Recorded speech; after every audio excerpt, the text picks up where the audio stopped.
اعوذ باللہ من الشیطان الرجیم بسم اللہ الرحمن الرحیم۔ ہمارے ایک دوست ہیں، انہوں نے عرصے کے بعد ہم سے ریکویسٹ فرمائی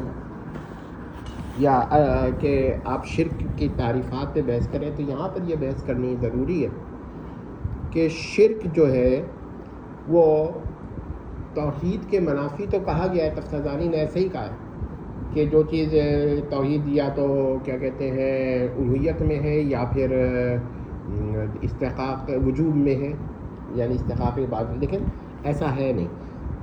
ہم حضرت تفتزانی کی بات کی تعویل کریں گے اور ہم اب بحث کرتے ہیں کہ ہم شرک کس کو کہہ سکتے ہیں۔ یاد رکھیے، شرک کی تعریف میں اس طرح کرنی چاہیے کہ ہر وہ صفت جو غیر اللہ کے لیے اعتقاد کرنا شرک ہے، جو باری تعالیٰ کی الوہیت کے خلاف ہو یا کسی بھی طرح باری تعالیٰ کے لیے مخصوص ہو، خواہ وہ باری تعالیٰ پر محال ہو یا نہ ہو، باری تعالیٰ اس سے متصف ہو یا نہ ہو۔ بعض حضرات، اب یہاں پر مسائل دیکھیے گا پہلے، پھر ہم یہ ہو سکتا ہے دوسرا 2 لیکچروں میں ہو یا 3 میں۔ تو بعض حضرات نے شرک کی تعریف میں توحید پر مبنی کرتی ہے، اس میں مسائل پیدا ہو جاتے ہیں، اور یا تو ان کی تعریفات یعنی ڈیفینیشنز جو ہیں وہ ان کو مجاز میں لینا پڑتا ہے، یا ان کے اقوال کی توجیہ و تعویل کرنی پڑتی ہے، ہاں ظاہر پر نہیں لینا پڑتا۔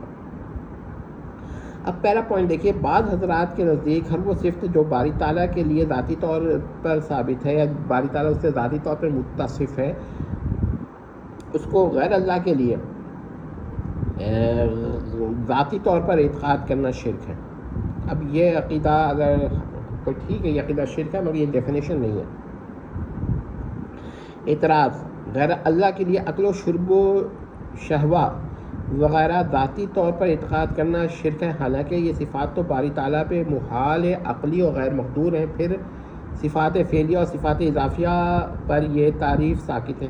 مثلا اگر کوئی صفت باری تعالیٰ کی فعلی ہے اور ذاتی نہیں ہے، یعنی باری تعالیٰ فعلی طور پر ان سے متصف ہے، ذاتی طور پر نہیں، تو آپ لیکن وہ باری تعالیٰ کے لیے مخصوص ہے، تو پھر آپ غیر اللہ کے لیے اس کو فعلی طور پر بھی اعتقاد نہیں کر سکتے۔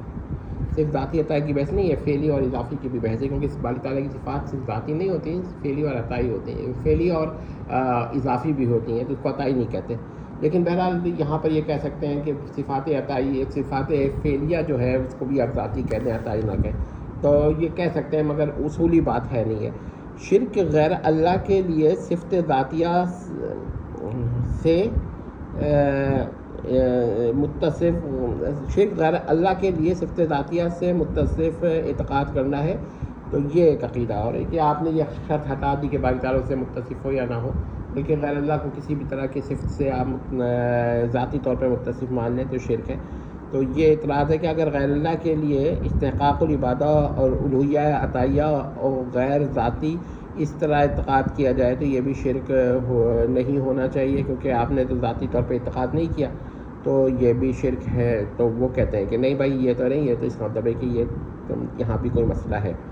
پھر بعض لوگ کہتے ہیں کہ کسی غیر اللہ کو استحقاق العبادہ یا واجب الوجود ہونے کا اعتقاد کرنا شرک ہے۔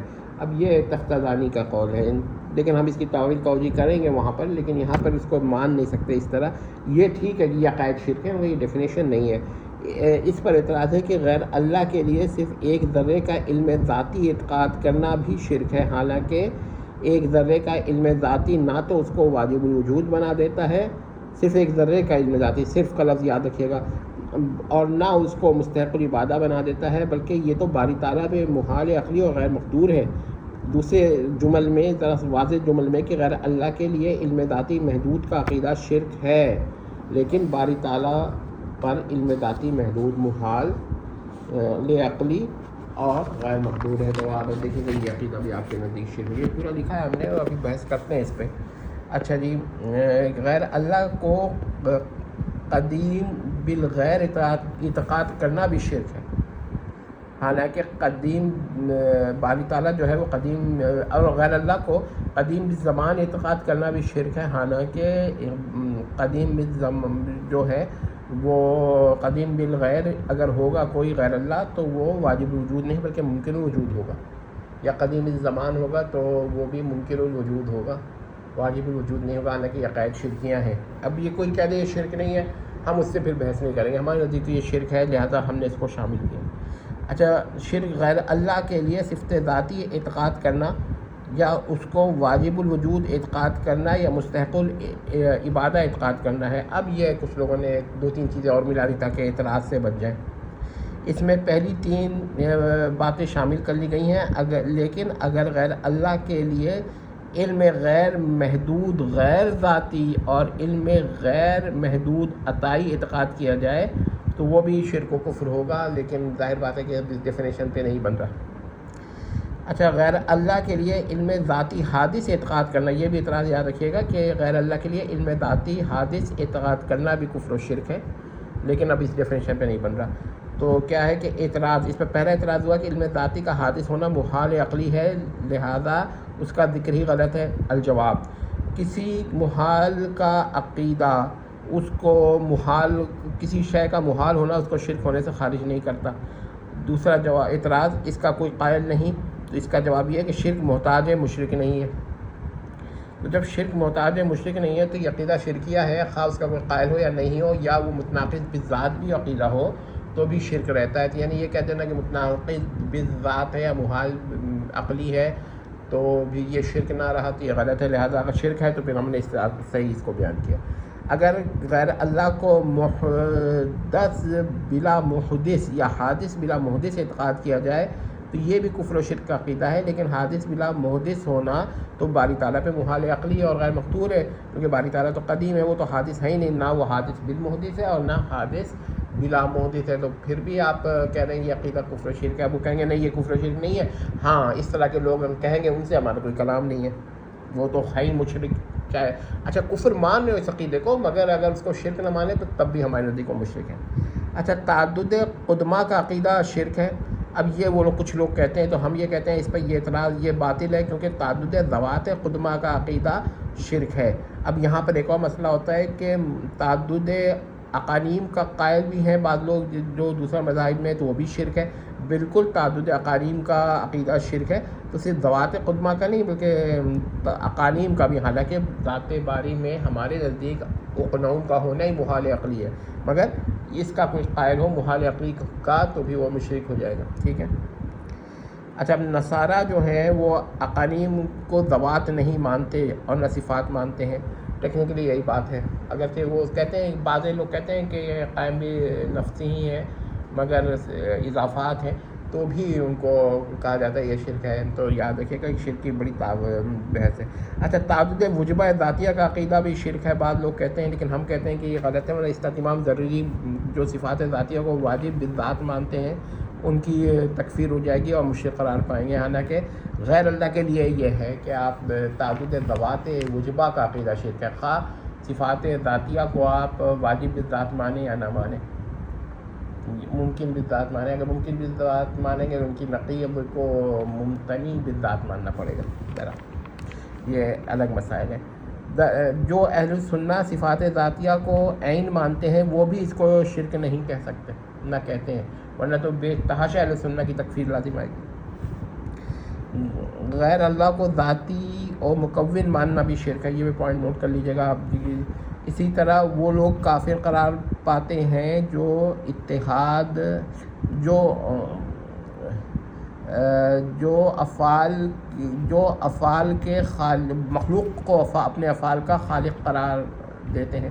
یاد رکھیے اب یہاں پر کچھ لوگوں نے تھوڑی سی ان کے لیے نرمی کی ہے اور یہ کہنا شروع کیا ہے کہ جواہر کا غیر اللہ کو خالق ماننا جو ہے وہ تو کفر و شرک ہے، مگر آراز اپنے افعال کا، ہر عرض کا نہیں، اپنے افعال کا خالق ماننا جو ہے وہ کفر و شرک نہیں ہے، صرف باطل ہے. تو اب اس پہ ہم تفتزانی نے بھی ایسا ہی کہا ہے، تو ہمیں اس پر اعتراض تو ہے کہ ہم تو شرک کہتے ہیں مگر اس کی وجہ سے کسی اور کو کافر نہیں کہتے جو ان کے تکفیر نہ کرے. تو اتنا تو پتہ چل گیا کہ غیر اللہ کو آپ جواہر پر قادر ماننے، تو یہ جواہر پر کی ایک تخلیق پر قادر مانے یا جواہر پر قادر مانے اس طرح جس طرح کہ اس کو عدم سے وجود میں لا سکیں یا موجود کو معدوم کر سکیں، تو یہ شرک ہو جاتا ہے. باری تعالیٰ کے لیے ابن و زوجہ کا عقیدہ سلاسل کفر و شرک خواہ عطائی طور پر مانا جائے یا اعتقاد کیا جائے تو اب یا غیر ذاتی طور پر اعتقاد کیا جائے یا ذاتی طور پر، تو اب اس پہ اعتراض ہے کہ ابن الباری کو عطائی اور مخلوق کا قائل کوئی نہیں ہے۔ تو اس کا پہلا جواب یہ ہے کہ ابن الباری کو مخلوق مانتے ہیں، اڈاپٹسٹ کہلاتے ہیں وہ لوگ۔ اور اسی طرح اگر کسی کا عقیدہ ہو کہ باری تعالیٰ کے لیے غیر اللہ سے اتحاد یا غیر اللہ میں حلول جو ہے نا یہ باری تعالیٰ کرتا ہے، تو یہ بھی کفر و شرک ہے۔ حالانکہ یہ ان تعریفات میں نہیں بنتا ہے، کیونکہ حلول کی 3 قسمیں ہوتی ہیں۔ کوئی یہ کہتا ہے کہ بھائی باری تعالیٰ جو ہے وہ قدیم سے حادث ہو کر حلول کرتا ہے، بعض لوگ کہتے ہیں کہ جو حادث ہے وہ قدیم ہو جاتا ہے پھر اس میں حلول یا اس سے اتحاد ہوتا ہے، اور بعض لوگ کہتے ہیں کہ حادث رہتا ہے، وہ قدیم ہونا محال عقلی ہے، اور قدیم رہتا ہے، اس کا حادث ہونا محال عقلی ہے، پھر بھی حلول کرتا ہے۔ تو یہ سب جو ہے نا کفر و شرک ہے۔ لیکن اس کے باوجود یہ لوگ جو لوگ یہ نہیں مانیں گے وہ کہیں گے حلول کا عقیدہ شرک نہیں ہے، اتحاد کا عقیدہ شرک نہیں ہے، اور وہ کہیں گے اس سے یہ لازم آتا ہے۔ بھی بحث یہ ہے کہ وہ لازم کا تو قائل ہے ہی نہیں ہے جس کو آپ لازم کہہ رہے ہیں، تو پھر شرک کیسے ہو جائے گا؟ پھر تو اس کا لزوم شرک بھی آپ شرک مان رہے ہیں، تو ڈیفینیشن میں آپ کی پرابلم ہوگی۔ اگر کسی کا عقیدہ ہو کہ مخلوق کے علم جو ہے مخلوق کا علم عطائی ہے اور مخلوق ہے، یعنی مخلوق کا علم عطائی اور مخلوق ہے، یا مخلوق و عطائی ہے، لیکن باری تعالیٰ کا علم ذاتی اور غیر مخلوق ہے، اس کے باوجود مخلوق کا علم باری تعالیٰ کے علم سے زیادہ ہے، تو یہ عقیدہ بھی کفر و شرک ہے۔ اگر یہ جہل بھی لازم آ رہا ہے، مگر ہمیں بحث اس وقت جہل سے نہیں ہے، اس کا کفر و شرک ہے۔ ہاں یہ جو حضرات ہوں گے نا جو کہیں گے نہیں، تو وہ جو محدود کرتے ہیں بعض عقائد میں کہیں گے یہ عقیدہ باطل تو ہے، کفر تو ہے، نفس اللہ کا ہے، مگر یہ کفر و شرک نہیں ہے، تو پھر ایسا شخص بھی کفر و شرک اس کے لیے اس کو بھی ہم کہیں گے کافر و مشرک ہو گیا، حالانکہ وہ کفر کہہ رہا ہے، شرک نہیں مان رہا ہے، اس وجہ سے شرک نہ ماننے کی وجہ سے ہم اسے کافر و مشرک کہیں گے۔ اچھا جی، اعتراض اس شرک کا کوئی قائل بھی نہیں ہے۔ یہ دوسرا اعتراض ہے کہ بھائی کوئی ایسا شخص کیا آپ کے پاس ہے نظر میں جو مخلوق کا علم کو مخلوق کو بھی مانے، عطائی بھی مانے، اور باری تعالیٰ کے علم کو ذاتی بھی مانے، غیر مخلوق بھی مانے، پھر بھی یہ کہا کہ معلومات مخلوق کی باری تعالیٰ کے معلومات سے زیادہ ہیں، تو ایسا شخص بھی کافر و مشرک ہے ہمارے نزدیک۔ تو اور اگرچہ یہاں ایسا کوئی پایا نہیں جاتا شخص وہ اعتراض کریں گے، تو ہم یہ کہیں گے کفر محتاج مشرک نہیں ہوتا، تو خواہ اس کا کوئی معتقد ہو یا نہ ہو، تو یہ کفر و شرک ہے۔ بحث اس پہ نہیں ہے کہ اس شرک کا قائل موجود ہے دنیا میں یا نہیں، یا ایک بھی نہیں پایا گیا، بحث تو اس پر ہے کہ یہ شرک ہے کہ نہیں، تو پھر اگر یہ شرک ہے تو پھر ہمارا استدلال ٹھیک ہے، ہم نے صحیح بیان کیا۔ اچھا، اس کے بعد یہ ہے کہ باری تعالیٰ کے اجزاء ماننا یہ بھی کفر و شرک ہے، کیونکہ باری تعالیٰ کے آپ اجزاء مانیں گے تو یہ بھی کفر و شرک ہو جائے گا، یہ مستقل کفر و شرک ہے۔ یہ نہیں ہے کہ اس سے یہ لازم آتا ہے وہ لازم آتا ہے، لازم آئے نہ یہ ہے کفر و شرک۔ ہاں ایک شرک سے دوسرا شرک لازم آ جاتا ہوگا۔